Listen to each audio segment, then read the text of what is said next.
उत्तर प्रदेश विधानसभा के अध्यक्ष सतीश महाना ने सोमवार को शुरू हो रहे विधानसभा के मानसून सत्र के मद्देनजर सभी विधायकों से लोकतांत्रिक मर्यादा का पालन करते हुए सदन में अपनी बात रखने की अपेक्षा की है। उन्होंने कहा कि सत्ता पक्ष और विपक्ष दोनों को लोकतांत्रिक मूल्यों के अनुरूप कार्य करना चाहिए। सतीश महाना ने रविवार को बातचीत में कहा, उत्तर प्रदेश की 18वीं विधानसभा अपने 4.5 वर्ष पूरे करने वाली है।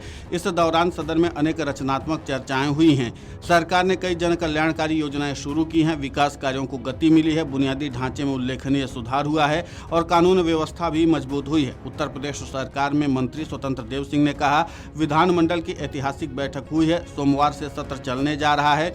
समाजवादी पार्टी ने पिछले सत्र के पहले के जो कुकर्म हुए हैं उसका जवाब हम लोग अपने विकास कार्यों से देंगे। इस पूरे मामले पर समाजवादी पार्टी पर निशाना साधते हुए उत्तर प्रदेश सरकार में मंत्री स्वतंत्र देव सिंह ने और क्या कुछ कहा है, आप खुद सुनिए उन्हीं की जुबानी। विधानमंडल की ऐतिहासिक बैठक हुई है आज और कल सत्र चलने वाला है। सपा के जो कुकर्म हुआ है, पिछले सत्र के पहले का जो कुकर्म हुआ है उसका जवाब हम लोग अपने विकास कार्यों से देंगे, जो विकास हम किए हैं। और जो सपा शासन में दलितों, शोषित वंचितों के खिलाफ अत्याचार हुआ उसका जवाब हम लोग सदन में यदि कुछ होगा तो ऐसा दिया जाएगा। बाकी विधानमंडल से कैसे बैठे। सर, समाजवादी पार्टी के राष्ट्रीय अखिलेश यादव कह रहे हैं 10 साल में 25,000 स्कूल बंद हो गए हैं प्राइमरी। सपा शासन शिक्षा से कभी जुड़ा है का? कभी जीवन में शिक्षा व्यवस्था से कमी। उनके शासन में गुंडागर्दी, भ्रष्टाचार, लूट खसोट और नकल चलता था। गाजीपुर से लेकर गाजियाबाद तक केवल बाहर से, पंजाब से लेकर चारों तरफ से लोग आते थे परीक्षा देने के लिए। आज कम से कम विद्यालय ऐसे हैं जैसे स्मार्ट विद्यालय, और उनको देखना हो तो विद्यालय देखें। उनके शासन में विद्यालय चौपट हो रहे थे। आज शिक्षक हैं, हर वेतन हो रहा है। सभी 1 करोड़ 30 लाख लोगों को जूता मोजा सब फ्री में मिल रहा है, मध्याह्न का भोजन मिल रहा है। उनके राज्य में तो नकल केवल गुंडागर्दी, इसके अलावा कोई काम नहीं था सपा शासन।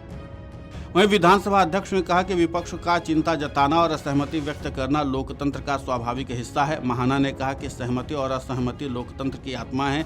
चर्चा इनके लिए सबसे प्रभावी माध्यम है। विपक्ष को भी आगे आकर अपने मुद्दे पूरी गंभीरता से सदन में रखने चाहिए। उन्होंने कहा कि विपक्ष का एजेंडा चाहे जो भी हो, सरकार उसका जवाब देगी, लेकिन सभी को लोकतांत्रिक मर्यादा के दायरे में रहकर अपनी जिम्मेदारी निभानी चाहिए। विधानसभा अध्यक्ष ने कहा कि पिछले 4.5 वर्षों के दौरान सभी राजनीतिक दलों ने संसदीय परंपरा और लोकतांत्रिक मर्यादाओं का पालन किया है। उन्होंने उम्मीद जताई कि आगामी मानसून सत्र में भी ये परंपरा कायम रहेगी और सभी सदस्य अपने अपने विचार लोकतांत्रिक तरीके से सदन में रखेंगे। बता दें कि उत्तर प्रदेश विधानमंडल का मानसून सत्र सोमवार 3 अगस्त से शुरू होगा। इस दौरान वित्त वर्ष 2026-27 के लिए अनुपूरक बजट और अन्य विधायी कार्यों पर चर्चा की जाएगी। लेकिन इन सब के बीच में एक बात साफ हो गई है कि इस बार विपक्ष ने भी अपना रुख साफ कर दिया है कि ये विधानसभा का जो सत्र है उत्तर प्रदेश का, वो सीधे तौर पर हंगामे वाला होने वाला है, क्योंकि विपक्ष भी काफ़ी आक्रामक रुख अख्तियार किया हुआ है। और जाहिर सी बात है कि विपक्ष भी इस पूरे मुद्दे पर सरकार को घेरने में कोई कोताही नहीं बरतने वाला है। खासकर राम मंदिर के चंदा चोरी वाले मुद्दे को लेकर विपक्ष काफी ज्यादा मुखर है।